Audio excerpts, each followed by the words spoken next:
John Harbaugh, my guy, says that Lamar Action Jackson, their goal, their vision is to see him to be as the greatest quarterback of all time. Their vision for each other is to see Lamar Jackson become the greatest quarterback of all time in NFL history when it's all said and done. What's your just take off that as the head coach praising his quarterback? He said a lot too. It's a video. I know it's 2 minutes long. You guys, you want to see it? Go to the Ravens Twitter. Go check it out. He's praising his quarterback. But this quote specifically, Shaun, what's your reaction? Do you like it? Do you love it? Do you hate it? Give us your thoughts. I mean, that's what he's supposed to say. That's his QB. I mean, his legacy is attached to Lamar's. If Lamar becomes that, guess what? I mean, his Ravens winning on some Super Bowls. They win a lot of games.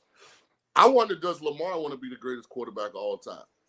Like, because it seems like his offseason is more geared towards Lamar Jackson, the brand, than it is Lamar Jackson getting better in every way, shape, form, or fashion. When you talk about all-time greats, they seem to have like this undying passion to do nothing but become better and better every day at playing that sport. Shaun, it looks that way. Yeah. You're right. When you're an all-time great, we believe that Brady did nothing but watch film and throw the football around. That's what we believe. But perception ain't always reality, my brother. Well, but the thing that I would say is when you start hearing stuff like he's got a workout clause in his contract and he didn't hit it because he didn't show up for enough days. Now, maybe he working out in Florida. I'm not saying not working out in Florida, but he wasn't at the Ravens, over workouts, whatever's in that contract. You hear he's suing Troy Aikman for, the spelling of A-E-A-E-I. All I'm saying is this. I ain't heard nothing about, him working on being a better pocket passer. Because we don't because that's not sexy. You know what I'm saying? It's not sexy. But the all-time greats, they make sure you know. Like, their narrative matters. So hold on, dog. I got to get involved here. I got to get involved here because, goddamn. Please get involved. Number one, first of all, let's go back to Shaun and Smitty double teaming me last week on the Troy Aikman Lamar Jackson deal. We didn't double team you. We just put facts up on the screen. All we did was yell out his stats. We didn't say nothing bad about the man. We love Troy Aikman. He's amazing. Former Fox guy, ESPN guy. He's great at what he does. But his stats are his stats. We can't change his stats. Unfortunately, we can't. Okay, so Lamar's stats are his stats, right? Yep, they are.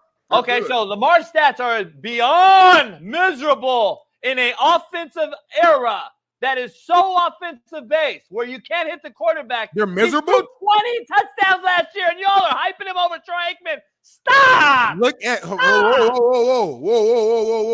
Look at all his stats, though. Don't just look at last season. Look at his career stats. I don't care. Well, you're in an offensive-friendly era, Smitty. Hold on, let me give my take. You're in an offensive-friendly era, Smitty. You know damn well, Smitty, this is an offensive catered to era, and y'all brought up specific stats on a team that had a 5 Hall of Fame O-lineman, the all-time rushing leader, and Irvin and Harper and Novacek, and then you're talking about he didn't throw the ball for that many yards and touchdowns. Well, no shit.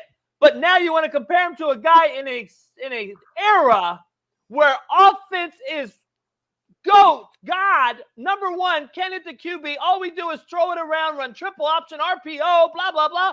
And this dude throws 23 touchdowns and wins the MVP, and y'all are comparing him to Troy Aikman? Make it make sense, man. Hey, get out of here with that shit. Go ahead, y'all can have it. Hey, he completed 67% of his passes. I know, I can do that too. He threw for 3,600 yards, 24 touchdowns. Hey, Shaun, wouldn't you love to throw bubble screen all day? Wouldn't you love to throw bubble screen on me? Ran for 821 and 5. Hey, wouldn't you love to throw bubble all day and go crazy? Ran for 821 and 5. Thank you. And I don't think he played near as good as he did. That wasn't no bubble screen. That wasn't no bubble. Look at him running. But let's get back to brass tacks. Let's get back to brass tacks, Smitty. He's gonna beat out Tom Brady to be the GOAT. No, listen. Tashawn's point. As your coach, you want to big up your quarterback because, like you said, their legs are attached. Number one. Number two. If you guys watched the video, hopefully you guys did. He's saying that their vision, when him and Lamar sit down together and they discuss goals and long-term vision, their vision is for him to become that. He's not saying he's going to be that. He's not saying he is that right now, but he said every day we come in here, we work to be the best. I thought I was for sure going to the fucking NFL. You couldn't tell me shit at Ball State. I was going NFL. I'm getting drafted. I'm that guy. That's my always knows how that favors you. Why are you getting mad that he's finally showing us? I'm not getting mad. I just asked him a question. I asked him, does he have against the Bengals too? Wow. Hey, Shaun, so the ball like this. So I always like to try and educate the people that support you, and I don't like to leave like gray area out there. So when I say, or you tell me all-time great, like to me, working out with your private coach at home in the off season is not like all-time great preparation. It's just not. Like to me, like all-time great preparation. I'm in the building. I'm sitting down with my coordinator. We're going over what does Terrell Lawson like to do in 3rd and 4 to 6. What are his tendencies? Like what's his go-to coverage in like must-have situations in the game? What is Jim Schwartz's tendencies? Like what's his 1st and 10 defense? Like what are the percentages with Lou Anarumo in Cincinnati? Like learning these guys inside and out, like putting that extra work in, not just knowing like our game plan, but being so familiar with the people that we're going to face twice a year in the conference that we gain an edge. Like those are the kind of things, and maybe he's doing it, maybe he's not. My thing was the guys that are in that conversation, they made you know that that's what they were doing in their off seasons. So you just saying you want to see it. Yeah, I want to see it. Don't leave it out there. Like pull the phone out and like let us know that you do. Maybe he has, maybe he hasn't. I'm just, you know what I'm saying? Like to me, like my only problem with your question, Shaun, is this is my opinion. The way that it's kind of like a leading question. I feel like you're asking the question with the subconscious mindset that he hasn't been doing those things. No, I'm saying the narrative around him says that he hasn't. Like you don't ever hear of that. Yeah. So my thing, if he is, then put it out there. Make people know. And then I think more people will be in the he has the potential to be all-time great. And yeah, Smitty, but I hear you, but I don't feel like I gotta prove nothing to nobody. If I used to love working in the dark. I would stay, we staying out to practice. Me and I'm making a D-line stay. We hitting these bags. We doing, and of course I ain't no Lamar Jackson. I'm just saying in general, like my mindset, I'd rather work in the dark and then surprise you come game day. Like, damn, okay. But Smitty, that's not your question though. See, you're going around what you started off this whole segment with. Like that's not the question though. Working in the dark ain't the question. What do we think about Harbaugh saying Lamar's gonna be the? You said he's the GOAT. Yeah, you said that you can't make two things ain't true on this shit. So like bottom line is, guess what, Smitty? If you, Shaun, and I took a head job tomorrow, and I got the head job, Smitty's the D-line coach, right? You just stated that, Smitty. That's what we would do too. Shaun and I would do that with whoever. Hey, dog, we're gonna try to be the best quarterback in the league. Period. Of course you're gonna do that. But the question is, the greatest ever to me is the whole topic. That's what's on ESPN today. Right. That's what's on here today. Come on, man. Like, how about we say we want to be the best in this era or something? Because, like, let's be real. It's almost too late to catch the greats. Like, let's just be honest. Like, let's just stay ahead of Joe Burrow and win a Super Bowl. Let's stay ahead of Josh Allen and win a Super Bowl. Let's stay ahead of Deshaun Watson and win a Super Bowl. Let's stay ahead of the guys in my era and competition era. Like, that's how I would look at it, because we do know he's the greatest dual threat quarterback in this league right now. He's a freak of nature, great kid, all that. But I just think that the passing of his, the sustainability of him in the pocket late in games and meaningful games is what Shaun was bringing up. How can I study the DC who has got a book on me, who has come out, his former DC that was there in Baltimore forever, gets fired. Harbaugh fires him. He goes to the New York Giants. Guess what he did? The Giants beat the Ravens 2 years ago, and he put out a clinic on how to stop Lamar Jackson because he's seen him in practice every day. He has a book on him, and that is what Shaun's point is. Are you professional enough to go counter that book that's out on me to become even better and outduel him on defense? He didn't do it. His DC absolutely diced them for the Giants 2 years ago. If you go watch that game, I watched it. I got the film. And 2 years ago, that was his former DC, Smitty, in Baltimore. 2 years ago.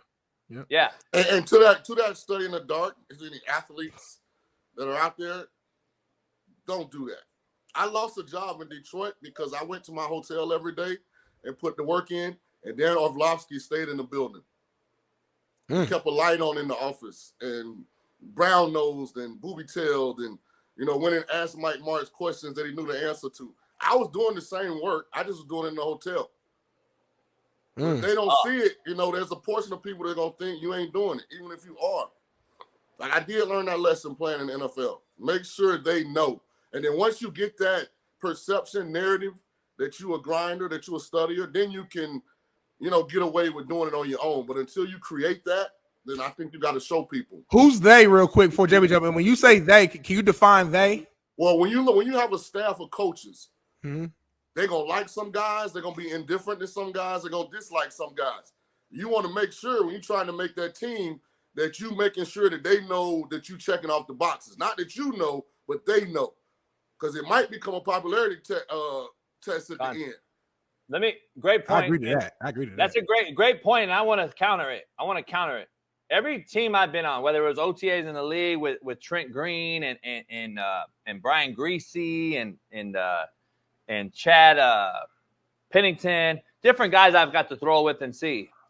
Kurt Warner, who threw the ball at the top of the ball with his index finger, like different guys. Kurt Warner did not have a very strong arm. He didn't throw a great spiral.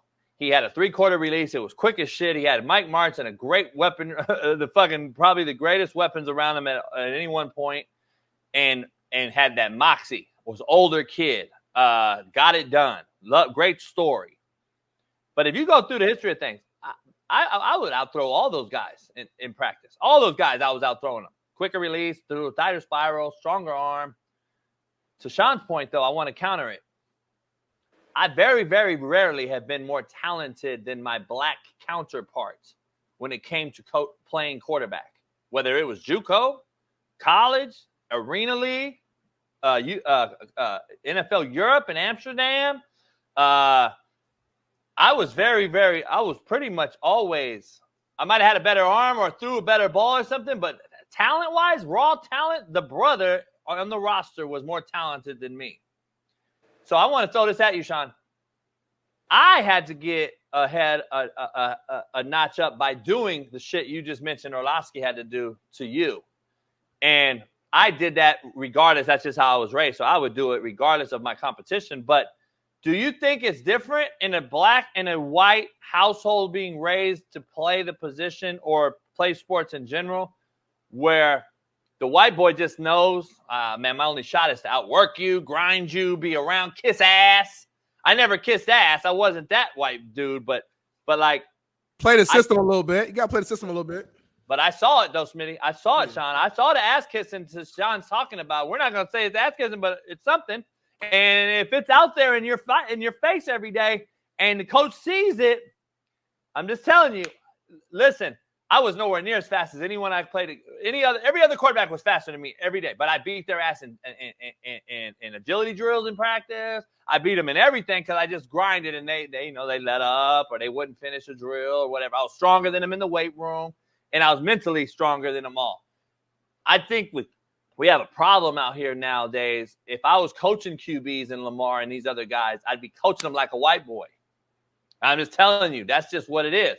And I've talked to T. Martin and I've talked to other guys who's right with Lamar, and I told them the same thing. Dog, coach that motherfucker like a white boy. Coach him like he ain't the guy. Like, it's hard to get that through your head, Smitty, when you're as uber talented as Lamar Jackson is, and he rather go with the homies on Instagram and throw 9 balls all day with his personal trainer rather than what Shaun is telling you to do. That's just my take on it. Well, Shaun, I want to hear your take today. He said a lot right there. I mean, I think culturally there are some differences. I think when you're from the black culture, you put the work in, but you just wasn't raised to make sure coach see you putting the work in. You was raised to, when that whistle blow, be prepared and go out there and put the work in when everybody watching. And you got to do that too at some point. But I'm just saying, like, the little games that go on behind the scenes, Orlovsky going in Mark's office, 6:30 on a Friday. I'm in my hotel room doing the same thing, but just the nuances of making sure the decision maker knows you're doing it. You know what I'm saying? So Yep. then like the decisions made more than who's playing the best.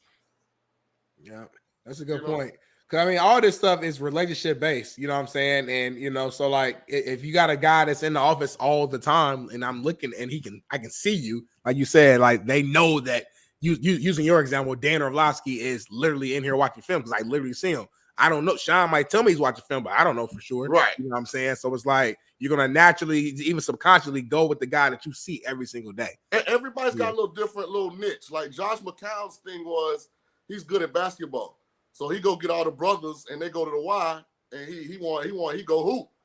So now all the brothers love him because he can hoop. It's knowing like how you fit in, become like a part of the cohesive, group and ingratiate yourself. So,